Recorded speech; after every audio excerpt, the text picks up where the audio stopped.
Welcome to It's Not Just Business Talks with Sonja, where we get down to the real business of how great leaders dug through their own trenches and climbed some epic mountains to get where they are today. Now let's get started with the show.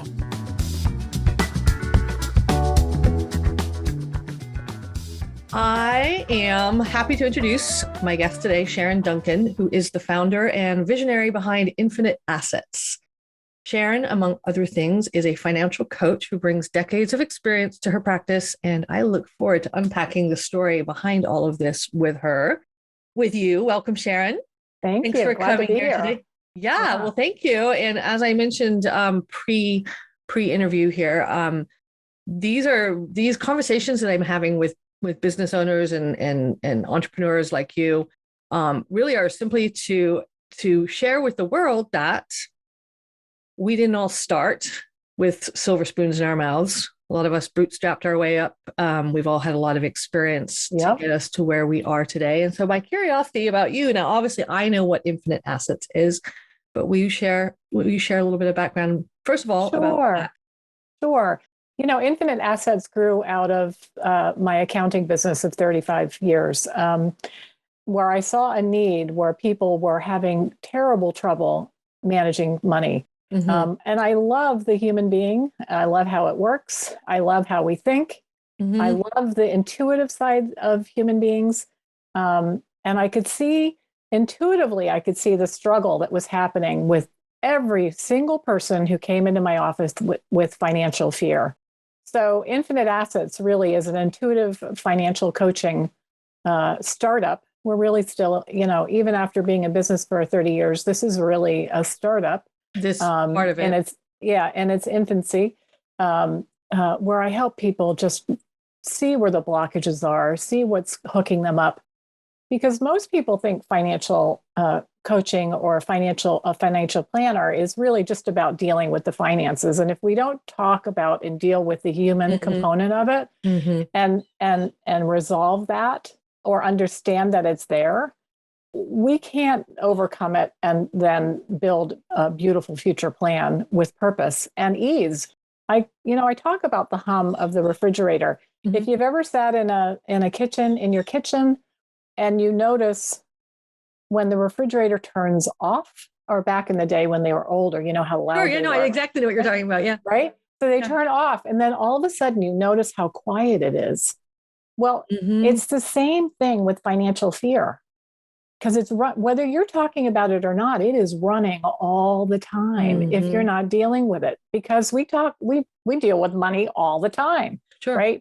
Every time you touch your debit card or credit card or pay a bill, you get a deposit in. So that's where Infinite Assets came from. I get so excited talking about it and really wanting to spread it out into the world. Yeah. The curiosity that I think that surprises me is that you say we all do. And it's all the time. And one thinks, or I would think, so I've certainly been very poor in my life. And I think I was concerned about money then, but I think you're absolutely right. Even as you have money or more and more money, that doesn't really go away. What should I do with it? How should I invest it? Where should I spend it? But do you think it's true? Like, what percentage of the population do you think has this underlying fundamental financial fear?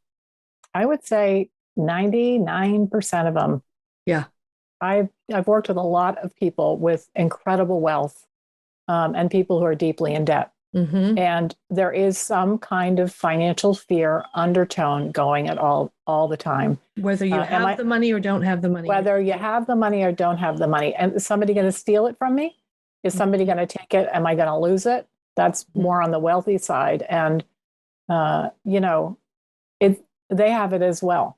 Mm-hmm. And there's a separation with people who have a lot of money between us and them. There's kind of not for everybody, of course, but mm-hmm. for a lot of extremely wealthy people, it's an us and them kind of a thing. And I'm not quite sure why that is, but there is some kind of form of financial fear that is running. How did you discover that or unpack that? I mean, I know you tell us a little bit about the early days, because I know that you started. Sure. Yeah. Well, I actually have been thinking about this for over 20 years. Mm-hmm. And because I had the business, I really never had time to get into the getting started with just the coaching piece. So how did I get into it? Well, again, my deep love of the human being and the intuitive connection with other human beings. That's really what drives me. And also being of service, right? So I could see the need a long time ago around the struggle that people were having with money. And so my brain has been going about how do we fix this? How do we fix this? How do we fix this? How do we fix this? How, and I hadn't really had the time to start developing a program. And so with Fits and Starts, I've been trying to pull things together that make sense, that are relatable, that people can understand. So it's really the clients who brought me the issue. It wasn't like I woke up one morning and said, oh, I think that there's financial fear going. No, I saw it in my office. Oh, I've had thousands of appointments. So I've seen it over and over and over again. And what blows my mind is that people who had extraordinary wealth were coming in with the same concerns. Right. And so what do you do if that were to happen today in your office? And let's just say I came into your office and I have financial security, but there's some sort of underlying rub happening for me. Are you able to identify that and pump the brakes and move and pivot to that? Or how does that work in a real life setting? Well, first of all, we don't really even talk about that. I just pay attention to what I'm hearing from the client, right? So there's usually undertones or stories that will happen in the initial interview. And then I start to ask questions about what I'm hearing. Your intuitive. My intuitive. And then I start looking at the hook rather than the finances, right? So you always get it. Because if people are in need of something, they're going to tell you about it at some point or another in that first 10 or 15 minutes. And normally it's more of, and I say this with complete respect, it's more of a therapy session than it is a financial session in the beginning. Sure, because money is like blood and water and oxygen for a lot of people, right? It's survival. It is a survival. Yeah. Have you, so, I mean, assuming you've done this work with yourself at some length, right? Because you're able to coach others in that space, but were you always comfortable with, is the refrigerator humming for you, or are you okay? It depends on the day. I was a broke single mother back in the day, and I was a broke single mother. Now, when I say single mother, I mean 24/7, no child support, no family nearby. I didn't have the opportunity of passing my daughter off to a father 3 days a week. So I had her all the time. And so I was broke. And for me, first I had to identify the fact that I didn't want to be broke anymore. And then when I started not to be broke anymore, I had to learn how to put things in place with my own money to make me feel comfortable. Right. So does that make sense? Yeah, it does. Give me an example of a couple of things that you might have done. Well, for example, I hate the word. I was writing a blog about it today. Budgeting. It's a six-letter word we all hate. Budgeting. Hate the word budgeting. Right. So like I did some investigation today. Why do we hate the word budgeting? Well, it implies lack. People will say, I can't, I'm on a budget. Doesn't that say to you, I'm on a, I have limited funds. I have limited funds. Well, what I needed to do was first of all, what we need to do is change the word budget to tracking. And that is much more appealing. We need to track where it's coming in and where it's going out. And I needed to do that for myself because I found in my own life, because I had not so much, but I had a lot of moving parts. Sure. My husband has a business. I have a business. I have employees, there's lots of stuff going on. There's a lot of things moving. So I needed to start tracking like I do it for my business. Of course, my business is like right on target, but sure. I needed to start doing it for myself. And what I found was, first of all, I had financial fear. Like, I'm not enough. I don't have enough. I'm going to be a bag lady. You know what I mean? That sort of thing. And what happened for me was when I started to track not only what I earn, what I spend, it's what I own and what I owed, when I put the whole picture together for myself, that's when I was able to take a breath, drop my shoulders, and sleep a little better at night. Right? That's interesting. That's so interesting, Sharon, because I think I might have told you this story about when I was incredibly poor. I knew exactly how much money I had in my little purse, down to the dollars and cents, down to what denomination of, and I knew exactly what was in my little purse. And it might be $2.37. I remember having so little. And the change for me regarding that happened when I decided not to track it anymore. The complete opposite. I started to say, I'm not gonna look at the change they give me. I'm just gonna throw it in my so I wouldn't know. So eventually I didn't know how much money I had, which is the complete opposite approach, and didn't work either. But it was how I dealt with that sense of lack, was to stop focusing on it for a while. Yeah. And so now, as I've grown in my years, and I've worked with you a little bit and talking through some of that stuff, I do track everything. I actually know where the money is and which box I hid it in. Well, I understand, and the letting go of the purse is actually letting go of control and allowing it to come in. And it did on a psychic level. I can see that totally happening. That I'm not going to worry about this anymore. I'm going to let it happen, and it did. And so once that happens, you need new strategies, because you're no longer a broke young person, right? Yeah. So what about that? So, you were in, in the financial, really kind of in the nitty gritty for quite a while, not in the coaching so much, right? So, right. So what was that like? I know you enjoyed it, but it's a different type of work, don't you think? Or do you think it's just the coaching is like an extension or an expansion of that type of work? It's really an expansion. And believe it or not, I love it.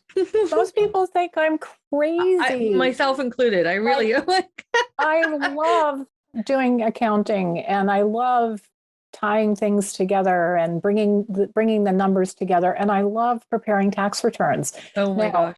I'm going to add to the fact that over the years, I've been able to curtail the clientele to everybody whom I love working with as well. We have a really lovely office. So that's so it's really the coaching. It's just been a solidification of what I'm doing already, because I've been doing it for years. I've been doing it for years. So it's just putting a name on it and getting it out to a bigger group. I've never had to advertise in my local area. We're in a small community. Word gets out pretty quick. So I've never had to advertise. But in order to have social change and get it out there, I need, we're putting a name on the infinite assets and really doing it differently. So that's been brand new for me, actually. And you're going to actually have courses that people can watch and experience without, at least for the reason why I ask about that. We've all done it. We've all listened to an audiobook or two about how to become an instant millionaire, how to budget, the big budget word, but we do it behind the scenes because we don't want to come to someone like you and say, I'm embarrassed, or I'm ashamed, or I'm scared, or I don't know how much money I have, or I don't really know what I'm doing with it. And all those things, we don't really necessarily we want to do a little bit behind the scenes research before we admit all of our worries. So the coaching you're doing is actually, you're doing some courses that people can get involved with. Well, and I want to just speak to what you just talked about. Nobody talks about money. Nobody talks. They're too afraid to talk about money because of the social connection, the social, like, I am what I'm worth, which is horseshit, because we are human beings with the little spark of energy that we came into this world and we're going out into this world. Whether we have a big bank account or a little means nothing except for the fact that we've had an achievement. It's an outside source of an achievement we've had, right? Some of us have had to work harder than others to get that achievement. But so the course really is in terms of the course itself, I would love everybody to be able to reach out and talk to somebody with compassion, face-to-face, one-on-one, and say, I'm afraid about talking about money. I'm not good at this. It scares me. I don't have enough. Do I have too much? I don't want people to know that I'm rich. I don't, right? So the course itself is about, it's a step-by-step process that actually has you go inside first. Wow. Okay. Right? We go inside first and talk about the struggles and where we came from, what's in the way. Mm-hmm. And then we talk about what our goals and visions are and look at the bigger picture. And then we start talking about money, Mm-hmm. right? And we take stock of where we are. Like, what do we have? What do we owe? What do we bring in? And what do we spend? Mm-hmm. Doesn't that sound simple? Right? Yeah. It sounds simple. And I guess I'm imagining a bunch of people going, that sounds hard, totally. You know? Yeah. But by the time you get to that step, it may still be a little scary, but it won't be as daunting. Mm-hmm. Yeah. Because if you have a calculator, or, there's so many programs out there that can help you with, compiling that. And even my office can help people compile that information together. Mm-hmm. That moving forward is kind of starts to become exciting, because the hum of the refrigerator has turned down or off. Mm-hmm. And so new possibilities and visions have come on board. And it's no longer about the money. It's about having meaning and purpose and having a full life. Absolutely. That's what, right? I mean, and I had that experience just with you myself when we casually talked about some of these things, and just even the first few steps of just having a conversation really shifted my perspective on where I am today. Where do I want to be? Where do I get to be? If I want to be there, and how many steps away is that? It's not really that hard. Where we might think, oh, a beachfront property, where my grandchildren can come in the summers feels out of reach. But then actually, when you do the math and you look at what you have and where you're going, it actually becomes a tangible idea. And I didn't really dare. I think I didn't dare to have those dreams or those ideas until, well, you also shared some great books with me, which I listened to. But I think having the guilt-free conversation about money, whether you have it or don't have it, right, is just essential. You were telling me that you, what changed for you is at one point you started tracking what you owned and what you didn't. And is that really the turning point for you? Is that you just kind of got real with it? Or how did you take being a really broke single mom into a life's work? Yeah. Well, the really broke single mom point was, I think, the act of the universe stepping in, going, you deserve better. And look, here's a career that you love, right? And then I realized it was my responsibility to change. If I wanted to be not a broke single mother, it wasn't somebody, I was waiting for somebody else to do it for me. Isn't that ridiculous? I was waiting. Yeah. Right? Yeah. Who knew? My responsibility. Like, I realized I am my own white knight. Mm-hmm. I think Brilliant. I came from a generation, and my mom came from a generation of the man did it for you. Now I'm dating myself. I'm just turned 60. So I was waiting for somebody else to do it for me or win the lottery. Like, that's not happening, folks. And I got empowered with the idea that I could do it myself. Mm-hmm. And then what happened after that is every step of the way became apparent, like going back to school, getting more money. I was still working for somebody else at the time, getting more money at my job. I got laid off at my job, and that's how I started my business, right? Mm. So that another layer. And then I decided I wanted to have one of the biggest businesses in my area, and that became a goal. Yeah. I'm not sure that I answered your question, but no, it was the little steps, and that's the main thing, isn't it? It's not an overnight, meteorite that takes you out and replaces your current life with a brand new one. It's work. It's one step at a time. It's work. Did you have mentors at that time? Did you have anyone that or do you recall, or do you have now that you're like, this was these people, whether they were like friends of yours, neighbors, or authors, or who inspired you? Well, I have to say, because of the way I was raised, mm-hmm.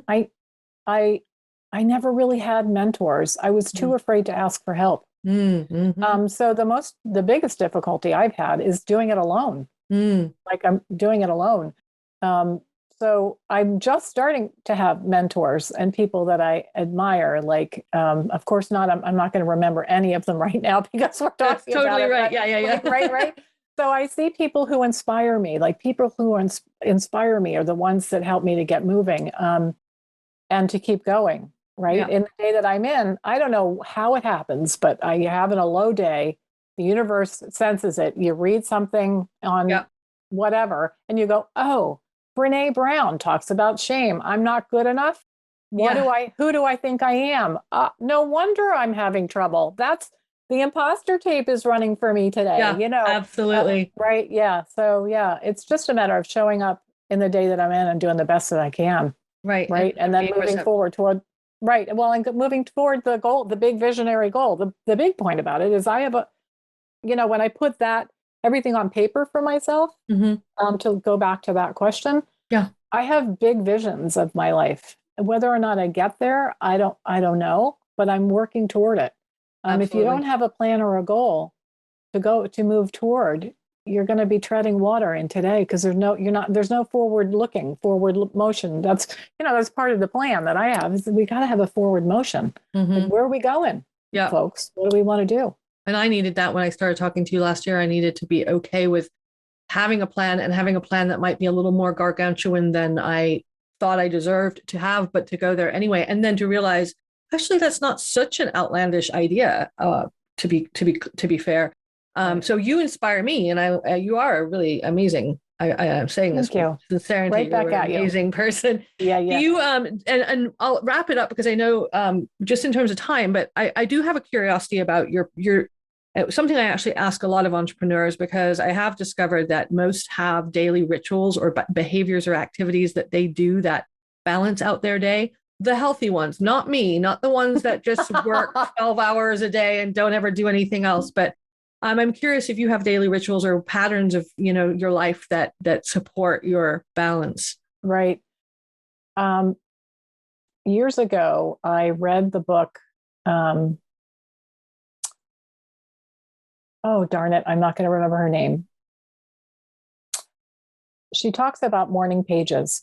Morning pages. Okay. I don't know it either. She's inspired thousands of artists. The Artist's Way. The Artist's Way. Oh, I'm familiar with that. Way. Yeah. So, I take time in the morning before I do anything. Of course, I get a cup of coffee first because. Sure. Then you can actually do something. Yeah. Right. Why wouldn't you? And I connect into my people, my spiritual people, my guides, whatever you want to call them, my intuitive, my panel, the people that are cheering me on, saying, "Look, you can do this idea, you can do it." And I sit with them, whether I'm writing or writing a blog or writing a daily meditation or just sitting and drinking my coffee, writing my to-do list. I sit for 15 minutes to 45 minutes in the morning, just doing that, connecting with the bigger purpose. Because for me, it gives me the strength to go ahead and the courage to do the day and do the things that sometimes are really scary for me. Even still, after being in business all these years, there's still things that are really scary and push my imposter button. So I connect in and trust and remember that there's a bigger force at work here. I'm just the conduit. And how do I show up to serve? And that morning ritual is what helps me to connect to that and give me courage for the day. Are you ever tempted to just open your emails first? Are you really good? Because you're not allowed. So many wonderful people in your position have this morning time. And I'm always so impressed that they don't take a quick glance to see how big is that tsunami? Yeah. There are some mornings where I don't have the patience to sit still. And yes, I absolutely do. But my day definitely goes better when I don't do that. And it could be that I only sit for 5 minutes and then I'm like, I gotta go. Yeah. Right? Yeah. So. Well, Sharon, it's so good to talk with you. Where can people find you if they want to learn more about you or Infinite Assets? Well, go to the website, www.infiniteassetscoaching.com. If you want to connect with me, there's a contact button. It'll send me an email and I'll get back to you. You can actually book an appointment. Yeah, it's really kind of Yeah. Awesome. Well, it is awesome. And your website is amazing, and your work is amazing, and you are amazing. And thank you so much for spending a little bit of time with me on this really quirky little show that I have. I appreciate you. It was an honor, and thank you so much for having me. Thanks for listening to It's Not Just Business Talks with Sonja, a real-life podcast to inspire you. We'll see you again next time, and if this is your jam, click subscribe to get future episodes.